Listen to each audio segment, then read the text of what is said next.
안녕하세요. 세상 천하에 둘도 없는 모질이 남편과 이혼했어요. 원인 제공은 남편보다 염치 없는 신우와 내 딸만 딸이라는 시어머니 때문이긴 하지만 중간 역할을 하기는커녕 세상에 자기 가족들만 소중하다는 남편인데 그걸 참고 견디는 게 아니고 가족 품에 돌려주는 게 맞겠다 싶었습니다. 무조건 내 편만 들어달라는 게 아니고 중간에서 조금이나마 어떻게든 해결해보려 노력하는 모습만 보여줬더라도 이혼까지 하는 일은 없었을 텐데. 그러니 저는 이 이혼의 진짜 이유는 사건의 발단인 신우와 시어머니가 아니라 순전히 남편 때문이라 생각해요. 남편과는 지인의 소개로 처음 만나게 되었어요.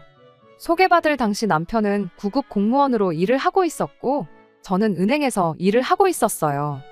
벌이만 두고 보더라도 제가 남편이 버는 돈의 거의 1.5배 이상을 벌고 있었습니다. 하지만 이런저런 조건들은 차치하고 남편의 서글서글한 성격 하나만 보고 결혼했어요. 연애하기 전은 썸을 타던 시기는 물론이고 저희가 연애를 시작하게 되었을 때부터 결혼하기 직전까지 남편은 정말 저 하나만 바라보고 저를 위해 살겠다는 그런 사람이었습니다.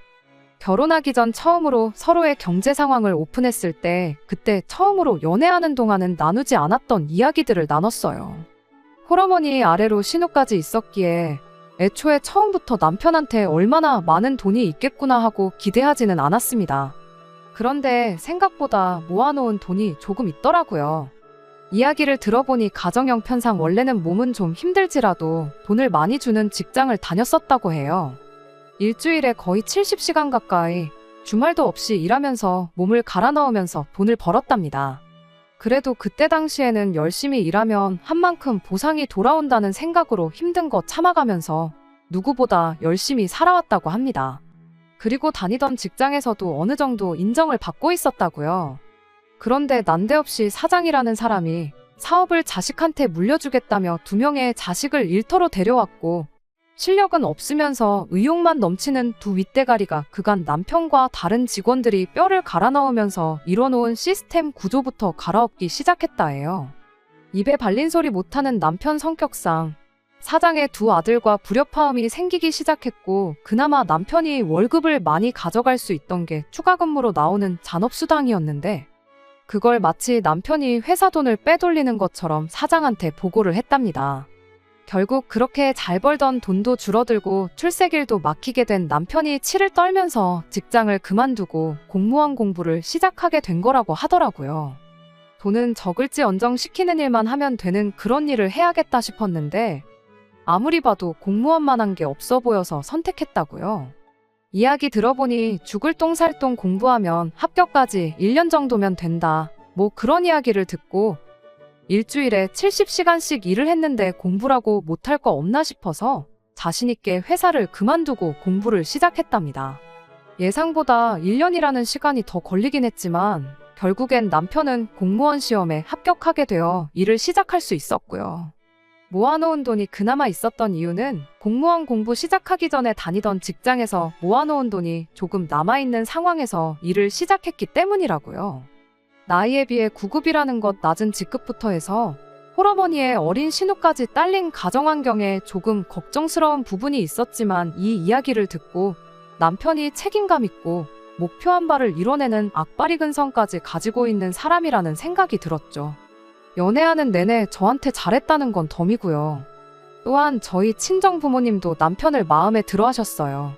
어떻게 모든 게 다 마음에 드는 사람이 있겠냐고. 이것 따지고 저것 따지고 원하는 조건에 100% 맞는 사람은 세상에 없다고. 그래도 저한테 잘하고 생활력 있고 책임감도 있으니 지금 당장보다 미래를 생각해 보라시면서요. 그리고 공무원이 9급으로 들어갔다고 평생 9급으로 있는 것도 아니지 않냐. 결국 나중 가면 벌이는 다 비슷해진다며 안정적인 직장을 다니고 있는 게 어디냐고 하셨지요. 당장 조금 모자란 부분은 저희 친정에서 도와준다고 하시면서요. 남편이 모아놓은 돈이 있다고 한들 제가 애초에 생각했던 것보다 많았을 뿐이지 그게 엄청 많은 액수는 아니었어요.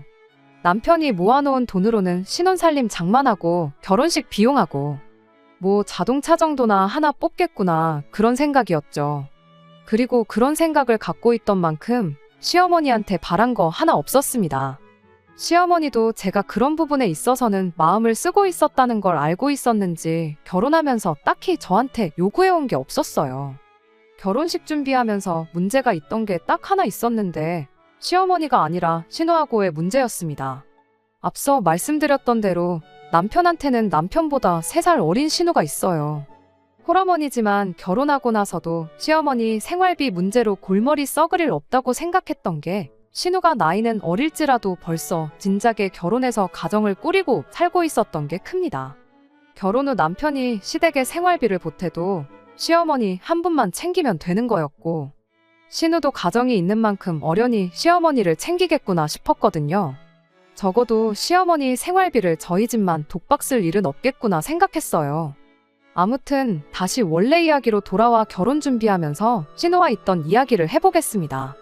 한참 결혼 준비하고 있는데 신우가 저희한테 축의금 대신 다른 걸 해주겠다며 먼저 이야기를 꺼내왔어요. 그래서 뭐 얼마나 대단한 걸 해주려나 싶었는데 신우가 자기 아들을 화동으로 세워주겠다는 거예요. 말씀드렸던 대로 저희 결혼할 당시에 이미 신우는 가정을 꾸리고 살고 있었고 아이도 벌써 6살이었거든요.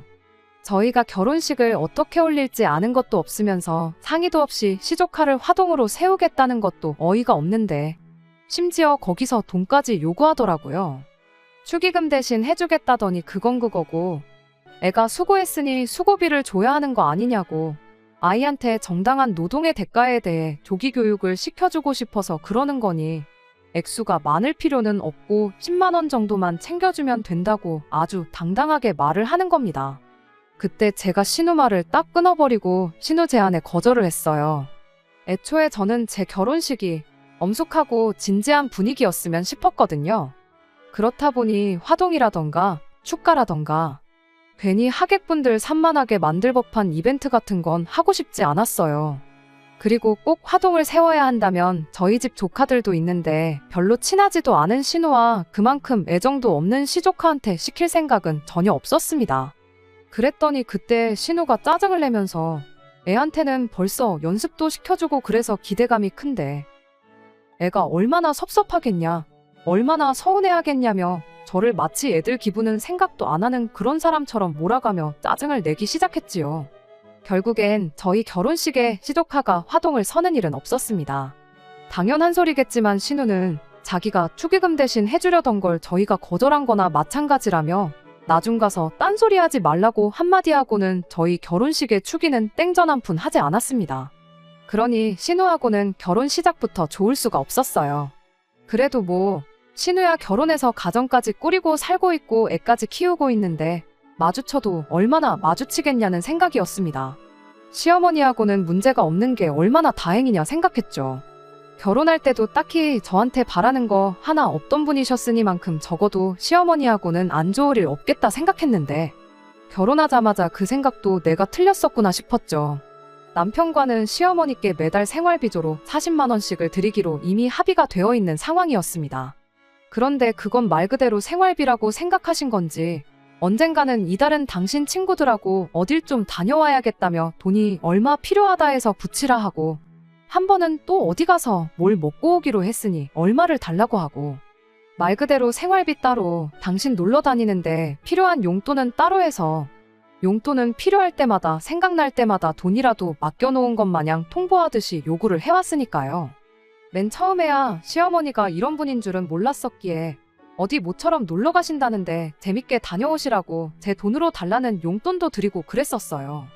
그런데 그 주기가 한 달에서 3주로 3주에서 2주로 점점 짧아지면서 저도 이건 아닌 것 같다는 생각이 들어서 남편한테 어머님한테 용돈 드리는 건 좀 줄여야겠다 말하고 생활비 보내드리고 나서 발생하는 용돈은 제 귀에 들어오지 않게 당신이 알아서 잘 처리해달라고 부탁했습니다. 어머니 비위를 맞춰주는 것도 어찌 보면 자식돌이라 생각해서 남편한테 얼마를 보내줬는지 그런 건 꼬치꼬치 캐묻지 않았어요. 자기 용돈 줄여서 보내드린다는데 말릴 것도 없다 싶었고요. 아무튼 그렇게 나름 어디 가서 이야기 나올 거 없게 제 나름대로 결혼 생활을 잘하고 있다 생각했는데 저희 결혼한 지 얼마 지나지 않아서 난데없이 신우가 이혼을 하게 되었어요. 이혼 사유는 심해부의 바람기 때문이었답니다. 사실 그간 신우랑 같이 살면서 같은 일로 신우 속을 썩혔던 게 한두 번이 아니었대요. 몇 번을 걸려도 신우가 그동안은 그냥 넘어가주고 그랬는데 이번에는 심해부가 눈 맞은 상대가 같은 회사 다니는 직장 동료의 와이프였다고 하네요.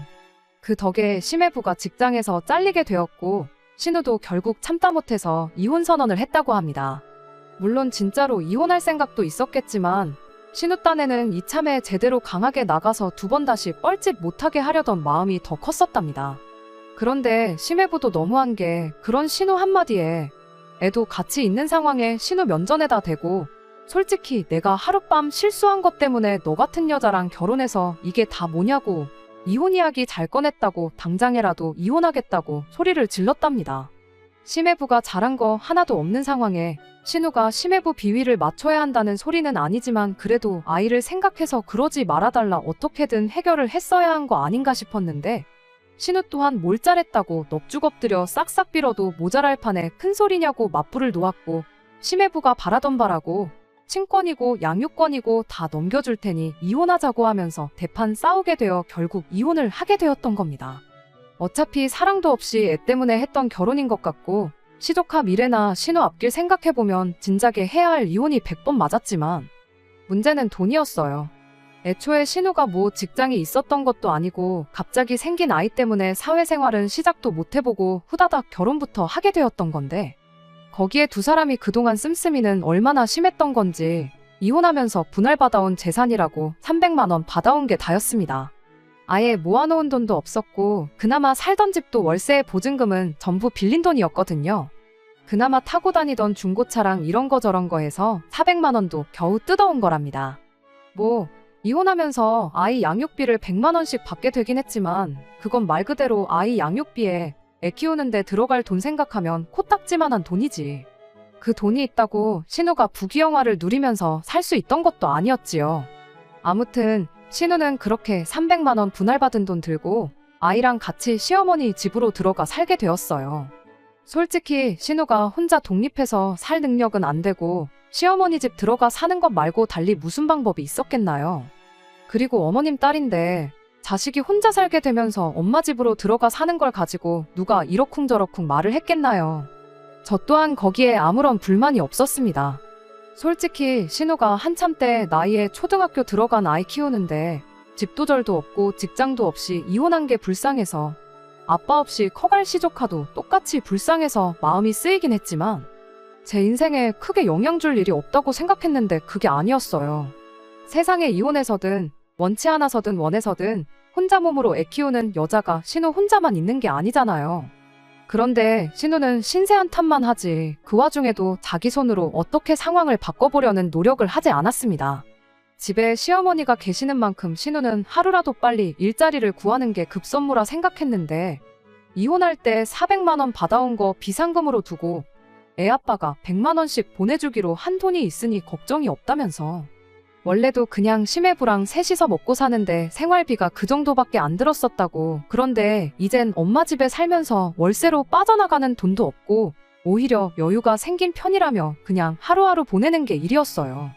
솔직히 그게 가당키나 한 일인가 싶었습니다. 물론 신우 말이 양육비로 받는 돈이 그동안 심해부가 주던 생활비랑 거의 비슷한 상황이니 그 전과 달라진 게 하나도 없다고는 하지만 앞으로 애한테 들어가는 돈이 똑같이 들어가는 것도 아니고 그 잘난 양육비 또한 애가 다 크고 나면 못 받게 되는 돈이나 마찬가지인데 저렇게 아무 생각 없이 미래에 대한 대비 하나 하지 않고 놀고 먹고 있을 이유가 뭔가 싶었어요. 시어머니가 집에 계시는 만큼 아직 시어머니가 건강하고 체력적으로 아이를 돌봐주실 여력이 될 때 아이 맡기고 한 푼이라도 더 벌어야 하는 게 맞는 거 아닌가 싶었거든요. 그리고 한편으로는 신우 계산에 40만 원밖에 안 되긴 하지만 저희가 매달 시어머니한테 보내주는 돈 또한 계산에 들어있는 건 아닌가 하는 생각도 들었고요. 아니나 다를까 신우가 이혼한 이래 그간 시어머니가 남편한테 따로 뜯어가던 돈이 더 있었다는 걸 알게 되었습니다. 제가 뭐 의심을 품어서 남편 계좌를 훔쳐보고 그럴 필요도 없었어요. 시어머니가 저까지 있는 자리에서 맡겨놓은 돈 찾아간다는 듯이 당연하게 남편한테 대놓고 돈을 요구하셨거든요. 남편도 남편 나름대로 자기 쓸 돈 아껴가면서 시댁에 보내주고 그랬나 본데 도저히 당장 보내줄 만큼의 여유가 없었던 거예요. 그래서 월급 들어오면 보내주겠다고 미루고 미뤘는데 시어머니가 그걸 못 기다리고 저까지 있는 자리에서 주기로 한 돈은 대체 언제 줄 거냐며 닥달을 했던 거죠. 차라리 저 모르게 했으면 그냥 나는 모르는 일이다 그렇게 살았을 텐데. 시어머니 딴에는 시조카까지 있으니 남편 주머니 사정이 안 좋을 때 제가 나서서 제 돈을 보내줄 거라 생각했던 게 아닐까 싶어요. 모르는 척 넘어갈 수도 없는 일이니 제가 남편한테 돈이라니 무슨 돈 이야기를 하는 거냐고 물어봤습니다. 남편은 제 앞에 말을 꺼내지 못해 쩔쩔매고 있는 상황에 시어머니가 아주 당연한 듯이 말을 꺼내왔거든요. 어디 그 돈이 나 혼자 좋은 거 먹고 갖고 싶은 거 사려고 달라고 하는 돈이겠냐. 너는 아빠 없이 자라는 네 시조카가 불쌍하지도 않냐 하면서 저희가 마치 한 가족으로서 시조카 양육하는데 일부 책임감을 느껴야 하고 경제적인 지원도 아끼지 말아야 한다는 듯 당연한 이야기라는 식으로 말을 하셨으니까요. 당연히 외숙모 외삼촌으로서 시조카가 이뻐서 용돈 정도는 해줄 수 있겠죠. 그런데 경제적인 지원을 아끼지 말라는 건 말도 안 되는 소리였어요. 저희도 결혼해서 사는 부부이니만큼 저희 나름대로 자녀 계획을 갖고 있었는데 똑같이 애 키우는데 들어가는 돈이라면 당연히 앞으로 태어날 우리 애한테 써야지. 묻지도 따지지도 말고 달라고 할 때마다 돈을 쓰는 건 말도 안 되는 일이다 한마디 했지요. 시어머니는 입에 거품을 물면서 가족끼리 그 정도 해주는 게 뭐가 어려운 일이냐며 저한테 역정을 내기 시작했어요. 둘이 얼마나 버는지 뻔히 알고 있고 여유되는 것도 다 알고 있는데 가족한테 쓰는 돈이 아깝냐면서 말이죠. 그래서 솔직히 대답해드렸죠. 아까 죽겠다고요. 시조카 불쌍한 것도 맞고 어머님 말대로 한 가족으로서 그나마 여유 있는 저희가 도와주는 거 일도 아니라고요. 그런데 그건 신우가 정말 못 빠지게 열심히 살면서 해도 안 될 때나 해줄 일이지 아무것도 안 하고 놀고 먹고 있는 신우가 어디가 안쓰러워서 그 돈을 도와주겠냐고 했습니다. 그럴 게 아니고 그동안 어머님한테 드리던 생활비부터 그만 드려야겠다고 한마디 했어요. 그간 신우가 이혼하기 전에 매달 어머님한테 30만 원씩 드리던 게 있었으니 저 또한 결혼하면서 매달 40만 원씩 보내드리는 거에 동의했던 건데 이젠 아니지 않냐고. 자식된 돌이 하는 거 당연하지만 신우도 똑같은 자식인데 도리는 두 자식들이 똑같이 해야 하는 거 아니겠냐고. 신우가 어머님께 생활비로 얼마 드리기 전까지는 저희도 보내던 생활비 끊겠다 한마디 하고 앞으로 저 모르게 남편한테 따로 돈을 요구하지도 마시라 한마디 했습니다. 그걸 제가 알게 되는 순간 그 길로 당장 변호사 사무실 알아봐서 이혼 수속 밟을 테니 그렇게 아시라고요. 지금은 이러는 제가 가족도 몰라보고 잔인해 보일 테지만 언젠간 저한테 고마워할 날이 올 거라고 강하게 한마디 하고 그렇게 시어머니한테 보내던 생활비까지 끊어버리게 되었어요. 그리고 그렇게 한동안은 남편 계좌도 매달 확인했습니다. 그간 저한테 말 안 하고 시어머니가 달라는 대로 퍼주던 기록까지 다 보게 되었는데 거기까지는 저도 뭐라고 하지 않았어요. 남편한테 시어머니 관련된 일 떠넘겨놓고 알아서 잘하겠지 믿고 확인 한 번 안 한 제 잘못도 있다고 생각했거든요. 앞으로가 중요하다고 생각했고 이 결정이 결과적으로는 저와 남편은 물론이고 신우와 시어머니한테도 좋은 결정이다 믿어 의심치 않았기 때문입니다. 그리고 그렇게 딱 10달이 지났을 때입니다. 제가 돈 끊는다고 해서 기분 나쁘다고 연락 한 통 없던 시어머니한테서 연락이 왔어요. 네 말대로 우리 딸 취직했으니 약속한 대로 이제 다시 생활비 보내라고요. 보아하니 400만 원 비상금으로 가지고 있던 거로 양육비랑 합쳐서 어떻게 버티고 있었구나 싶더라고요. 시기상 버틸 만큼 버티다가 그 돈이 다 떨어지고 나서 이젠 정말 양육비만 가지고 셋이서 못 살겠다 싶었던 건지 그제서야 강제로 신우한테 돈 벌어오라고 시켰던 게 아닐까 싶어요. 그리고 그렇게 된 김에 제가 말한 대로 저한테 그간 받아가던 생활비를 다시 받아갈 생각이었겠죠. 저도 뱉은 말이 있으니 거기서 갑자기 제 말을 바꿀 생각은 없었습니다. 드리기로 한 거 다시 드리고 신우도 미래를 대비할 발판을 마련했고 이제 모두가 행복하게 살 일만 남았다고 생각했어요. 그래서 흔쾌히 시어머니 전화 끝나자마자 제 계좌에서 40만 원 빼서 보내드렸습니다. 그런데 돈 보낸 지 정말 1분도 안 지나서 시어머니가 왜 돈을 그것밖에 안 보냈냐며 엄청 빈정거리는 말투로 저한테 전화를 걸었어요. 그때까지만 해도 지난 10달 동안 안 줬던 돈 한 번에 다 달라고 하려는 건가 싶었습니다. 그 순간까지만 해도 제가 기분이 썩 괜찮았거든요. 원래대로였다면 진작에 보냈어야 할 10달치 생활비였고 시간이 걸렸을지언정 제가 바라던 대로 일이 흘러가고 있으니 기분 내서 보너스까지 얹어서 500을 보낼까도 생각했어요. 그런데 시어머니가 원하는 거에 비하면 500만 원은 택도 없는 푼돈이었습니다.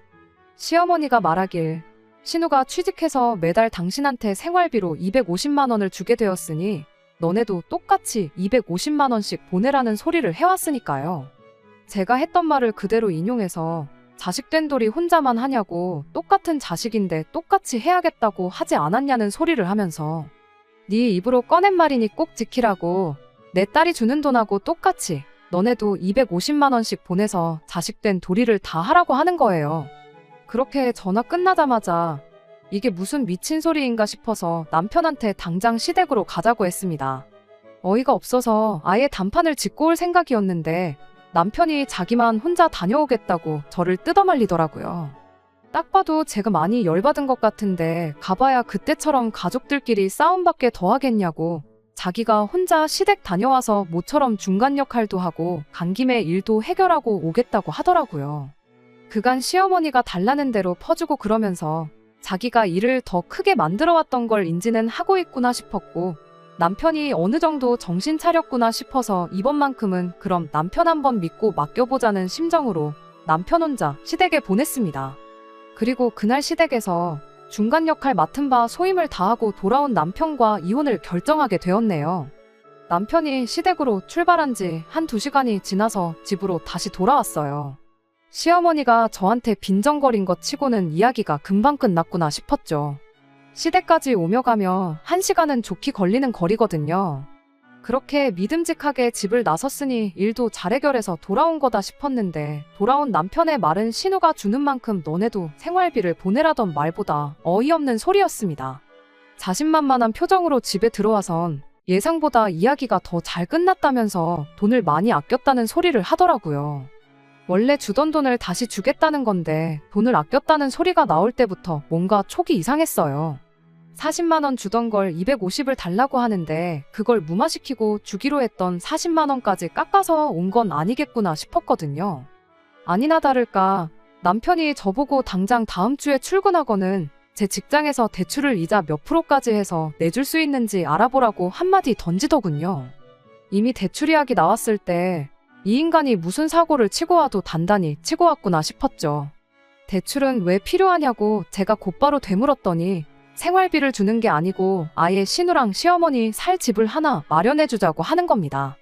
당장 시어머니 집이 거실 하나에 방 한 칸 붙어있는 확장형 원룸 구조의 집이었는데 시조카도 앞으로 크면 사춘기도 올 테고 그래도 집에 유일한 남자인데 얼마나 불편하겠냐며 우리가 시어머니하고 신우네 살 집을 하나 구해주기로 대신 생활비 지원은 더 이상 안 해주는 걸로 그렇게 이야기를 마치고 왔다는 거예요. 돈을 아꼈다는 게 무슨 소린가 했더니 앞으로 직장 들어간 신우가 돈을 더 벌면 더 벌을 일만 남았지 않느냐며 평생 신우가 벌어오는 만큼 어머님한테 돈을 드리는 것보다 집 한 채 해주는 게 더 싸게 먹힌다는 겁니다. 그러면서 계산을 해보라고 매달 250씩 10년 뒤면 신우도 벌이가 늘어날 테니 못해도 매달 350씩은 드리게 될 텐데 당장 집 한 채 해드리는 게 더 싸게 먹힌다고. 집도 뭐 엄청 거창한 집을 해주자는 게 아니고 방 2개 딸린 빌라 한 2억 선에서 알아봐주기로 했다는 겁니다. 평생 줄 뻔한 돈을 7년, 8년만 줘도 되는 돈으로 줄여왔으니 자기가 엄청 잘한 일이라고 그걸 자랑처럼 말하고 있는데 이 인간이 미쳤는가 싶다가 갑자기 문득 자기가 혼자 힘으로 해결하고 오겠다고 한 게 애초에 제가 있으면 될 것도 안 되겠다 싶어서 일부러 빼고 간 거구나 하는 확신이 들었죠. 그래서 남편한테 당장 핸드폰부터 보여달라고 했습니다. 그동안 제가 남편이 시댁에 돈을 퍼주고 있는지 확인하겠다고 계좌는 살펴봤는데 그게 문제가 아니고 남편이 애초에 이 시자들하고 한통속이 돼서 무슨 작당모의를 하고 있었는지 알고 싶었거든요. 아니나 다를까 제가 시댁에 보내던 생활비를 끊고 나서부터 신우랑 시어머니까지 셋이서 단체로 톡방까지 파서 앞으로의 계획을 떠들어대고 있었다는 사실을 알게 되었어요. 내용은 이루 말할 것도 없이 충격적이었습니다. 시어머니가 걔는 돈도 잘 벌면서 들었고 째째하다고 제 호박씨를 까고 있는 건 충격적인 말 축에도 들지 않았어요. 신우는 신우대로 나는 평생 일하면서 살 생각 없는데 그냥 오빠가 집 해준 거 받고 나서는 일을 그만둬야겠다 이딴 소리나 하고 있고, 남편은 그 와중에도 어떻게든지 가족들한테 한 푼이라도 더 퍼줄 생각으로 이 방법은 어떨까, 저 방법은 어떨까 아주 혼자서 피똥을 싸면서 아이디어를 짜내고 있는 내용까지 그냥 처음부터 끝까지 다 볼 것도 없었습니다. 남편한테 내가 이 내용을 보고도 그 돈을 해줄 것 같냐고, 앞으로 평생 시댁에 돈 한 푼 보낼 일 없으니 그렇게 할라 말하고 당장 시어머니한테 전화해서 아까 전에 내가 보내준 40만 원부터 다시 돌려받아오라고 한마디 했죠. 그랬더니 남편이 나지막한 목소리고 안 되겠다고, 그럼 이혼하는 것 말고는 답이 없겠다는 소리를 하는 거 아니겠어요? 그래서 남편한테 지금 당장 대출받아서 신우한테 집 한 채 안 해주면 나랑 이혼하겠다는 소리를 하는 거냐고 다시 되물었어요. 그랬더니 남편이 아주 당당하게 이혼하면 재산 분할 받을 텐데 그거라도 받아서 해줘야 하지 않겠냐는 말도 안 되는 소리를 하는 겁니다. 남편한테 네 자식도 아니고 시조카한테 한 푼이라도 더 퍼주려고 나랑 지금 이혼하자고 하는 거냐고 한마디 했더니 내 자식은 아니더라도 우리가 한 가족 아니겠냐고, 내 가족을 남의 가족처럼 이야기하는 사람하고 어떻게 더 부부의 연을 맺고 있겠냐고 아주 자신있게 한마디를 하더라고요. 남편한테 나중 가서 후회하지 말라고, 그리고 딴소리 하지 말라 그러고 그 길로 남편을 집에서 내쫓았어요. 남편이 이 집에 해놓은 거라고 살림살이 몇 개 해가지고 온 거밖에 없는데 내가 기분 나쁘다고 해서 내 집에서 나갈 이유는 하나도 없었으니까요. 그리고 이튿날 저는 출근도 하지 않고 바로 변호사 사무실을 찾았습니다. 변호사님한테 상담을 받으면서도 지금의 이 상황이 도무지 믿기지가 않고 어이가 없어서 웃음이 났다가 눈물도 났다가 아주 미친 사람이 따로 없었습니다. 변호사님을 통해 이혼 서류가 준비되자마자 며칠 지나지 않아서 남편을 불러내 만났어요. 남편이 그러더군요. 어차피 재산 분할해서 그 돈 받아 사주나, 그냥 우리가 지금 대출받아 사주나. 신우는 결국엔 집이 생길 거라고요. 그런데 꼭 이혼까지 해야겠냐고 또 당당하게 미친 헛소리를 하더라고요. 이 인간이 아직도 아무것도 모르고 맞벌이 했다고 지금 나한테서 재산 분할을 한 푼이라도 받아갈 줄 알아서 저러나 싶어서 그냥 그렇게 헛소리만 할 게 아니고 신우한테 돈이라도 조금 빌려다가 변호사나 한번 알아보라고 했어요. 당신이 이 집에 우리 재산에 기여한 게 얼마나 되느냐고요. 카드사에서 현금 서비스까지 받아가며 시댁에 퍼준 사람이 어디 우리 재산에 기여도가 있어서 우리 부모님이 해준 내 집을 분할받아갈 생각을 다 했냐고. 당신이 사가지고 온 살림살이는 내가 그대로 시댁에 보내줄 테니 당장 그 좁아터진 시댁에 그 많은 가정가구들 어디다 놓을지 생각이나 하라고 한마디 하고 자리에서 일어났어요. 그랬더니 남편 얼굴이 사색이 되어가지고는 사실 자기는 이혼 생각이 없다는 소리를 하더라고요. 어이가 없어서 무슨 소리를 하려는 건가 한번 드러나보자 하고 남편이 떠들게 내버려뒀는데 한다는 소리가 글쎄 제가 얼마나 시댁에 돈 한 푼 해주기 싫어하는 건지 그 의지를 보고자 저를 떠봤던 거라는 소리를 하더라고요. 그리고 제가 이렇게 이혼까지 결정할 만큼 시댁에 경제적인 지원을 해주기 싫어하는 걸 알게 되었으니 자기도 이제 제 뜻을 따라서 시댁에 돈 한 푼 안 해주기로 굳게 마음을 먹었다고요. 부부는 일심동체 아니겠냐고 혼자 횡설수설하면서 그만큼 저희 강한 의지를 봤으니 됐다고 당장 이 길로 시댁에 가서 앞으로 우리한테 땡전 한 푼 받아갈 생각 말라고 한마디 해주고 오자고 갑자기 혼자 전투의지를 불태우는 거예요. 그래서 남편한테 그럴 필요 없다고, 괜히 나 때문에 가족들하고 멀어지지 말고 그냥 나랑 이혼하라고 했어요. 나야 서류상으로 맺어진 가족이지 원래 남 아니었냐고. 잉크가 설마 피보다 진하겠냐고. 그냥 도장 하나 찍으면 우리는 원래대로 남이 되는 거 알지 않냐? 서류 한 장으로 묶인 가족 말고 가서 진짜 가족들을 챙겨주라 한마디 하고 이혼 서류에 빨리 사인이나 하라고 했어요. 어차피 당신이 그간 시댁에 퍼준 것부터 해서 당신이 당신 가족들하고 나눈 톡까지 전부 다 이혼 사유가 된다고. 사인 안 해주면 안 해주는 대로 변호사 사서 소송부터 걸 테니 괜히 쓸데없는데 힘 빼고 돈 쓰지 말고 빨리 사인해서 소송비니 위자료니 그런 거 아끼고 날 추운데 집에 가는 길에 가족들 먹을 붕어빵이나 좀 넉넉하게 사가라고 한마디 해주고 자리에서 일어났습니다.